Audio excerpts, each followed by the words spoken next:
अस्सलाम वालेकुम students, welcome to maths learning platform. आज हम मिसलिनियस एक्सरसाइज 1 का क्वेश्चन नंबर 5 सोल्व करेंगे। सबसे पहले इस क्वेश्चन को पढ़ते हैं। बहुत ही ज़्यादा इंटरेस्टिंग क्वेश्चन है।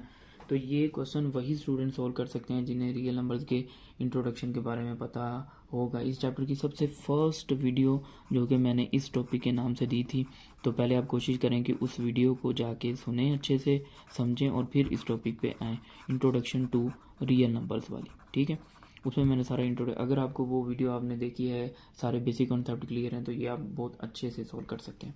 अच्छा जी, क्वेश्चन नंबर 5 है। इसकी स्टेटमेंट है, determine whether each statement is true और फॉल्स। आपने बताना है कि इनमें से कौन सी स्टेटमेंट ट्रू है और कौन सी फॉल्स है। इफ़ फॉल्स, अगर कोई स्टेटमेंट गलत है, गिव एन एग्जाम्पल, तो एक एग्जाम्पल दें ऑफ ए नंबर, किसी नंबर की, दैट शो, जो कि शो करे द स्टेटमेंट इज ट्रू। यानी कि फिर आप एक जो है, अगर कोई स्टेटमेंट इनमें से फॉल्स है, ट्रू के लिए नहीं उन्होंने कहा, अगर कोई स्टेटमेंट जो है यहाँ पे फॉल्स है, तो आपने उसके लिए एक एग्जांपल देनी है जो कि ये प्रूव करेगी कि स्टेटमेंट जो आपने उसका आंसर लिखा वो ट्रू है। ठीक है, सबसे पहले वाला देखें जी, every rational number is an integer.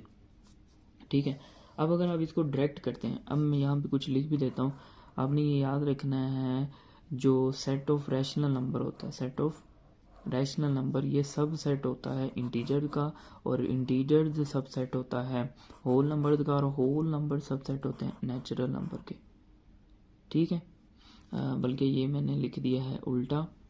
ठीक है, हमें बेसिकली ऐसे लिखना चाहिए था, जो नेचुरल नंबर होते हैं वो सबसेट होता है होल नंबर का, होल नंबर सबसेट होते हैं इंटीजर्स के, और इंटीजर सबसेट होता है रैशनल नंबर का। इस तरह से लिखना था, यानी जिसकी तरफ फेस ओपन होता है वो ग्रेटर सेट होता है। ठीक है, तो ये आपने इस तरह से याद रखना है।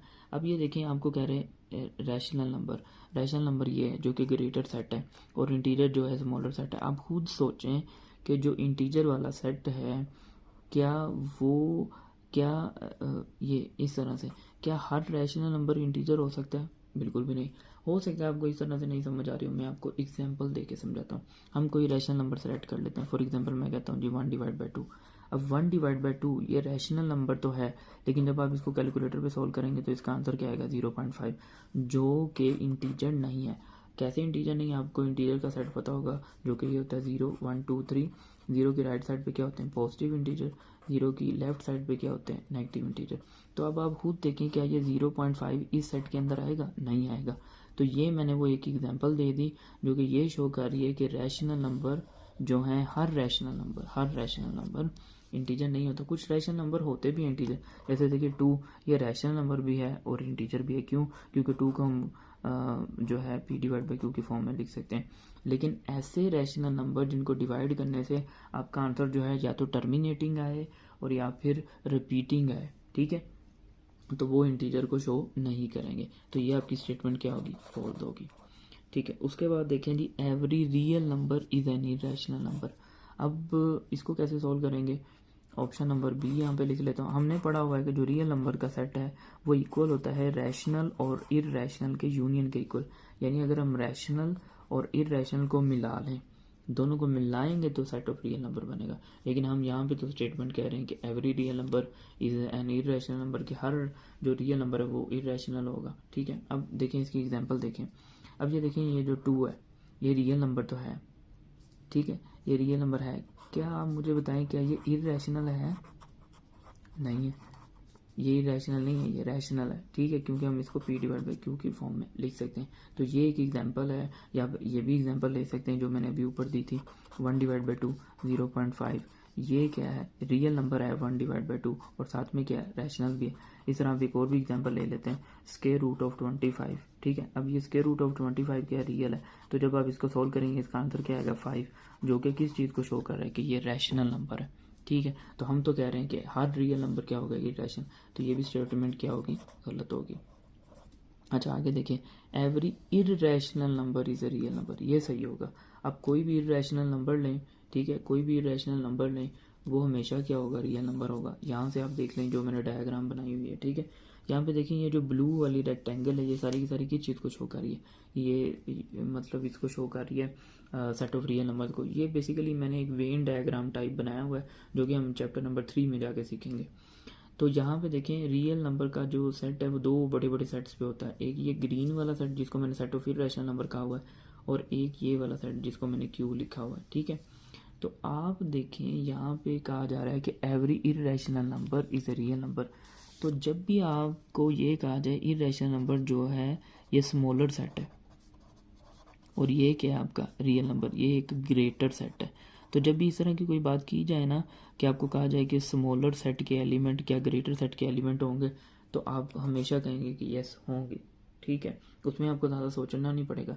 लेकिन अगर ये वाली सिचुएशन जो यहाँ पे पड़ी थी कि ये रैशनल नंबर जो था ये ग्रेटर सेट था लेकिन जो इंटीजर था ये स्मॉलर सेट था, तो यहाँ पे फिर आपको चीज़ों को थोड़ा सा सोचना पड़ता है। अब कोई भी रैशनल नंबर ले लें, कोई भी रैशनल नंबर ले लें, वो क्या होगा, रियल नंबर ही होगा, ठीक है। आपने ये भी याद रखनी है जो रैशनल नंबर होते हैं ये भी सबसेट होता है रियल नंबर का, और जो इरेशनल होते हैं ये भी सबसेट होता है रियल नंबर का। सबसेट का मतलब उसके अंदर पूरे का पूरा सेट कंटेन करेगा। अच्छा जी, तो ये आपका क्या हो गया, फिर सी वाला ट्रू हो गया। अच्छा जी, डी पे आते हैं, every integer is a rational number. अब ये देखें अगेन इंटीजर जो है ये क्या है आपका स्मॉलर सेट है और रैशनल नंबर क्या है ग्रेटर सेट है। तो अभी मैंने आपको बताया जब भी स्मॉलर सेट के एलिमेंट आपको कहे जाएँ क्या वो ग्रेटर सेट के एलिमेंट होंगे तो आप बिना सोचे समझे कहेंगे यस होंगे। लेकिन इसकी एग्जांपल देख लेंगे कैसे होंगे। मैं कुछ इंटीजर लिखता हूँ, 2 लिखता हूँ, -3 लिखता हूँ, 0 लिखता हूँ, -97 लिख लेता हूँ। ये मैंने 4 इंटीजर लिख लिए।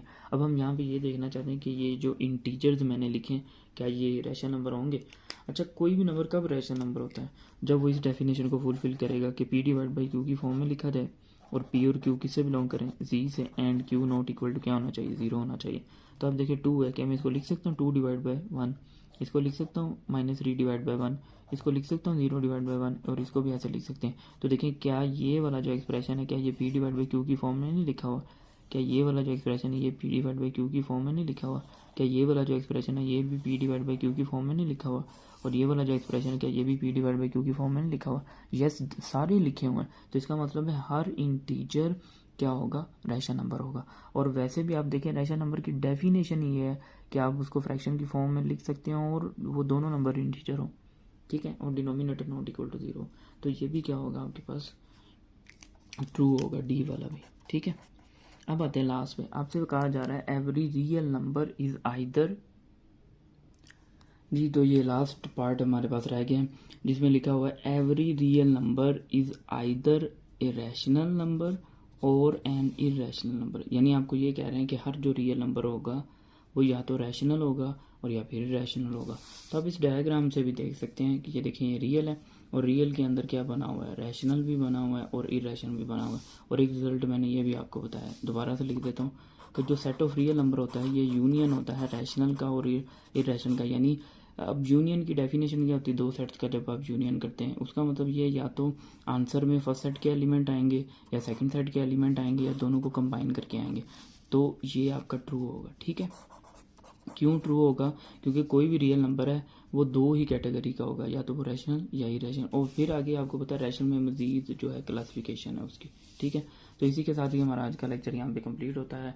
मैं उम्मीद करता हूँ कि जो चीज़ें मैंने आपको इन डिटेल और एग्जाम्पल के साथ समझाने की कोशिश की वो यकीनन आपको समझ आई होंगी। लेकिन फिर भी अगर आपको किसी स्टेप में कोई कन्फ्यूजन है तो आप कमेंट्स में मुझे ज़रूर बताएं ताकि मैं नेक्स्ट आने वाली वीडियो में उसको आपकी क्यूरी को क्लियर करूँ।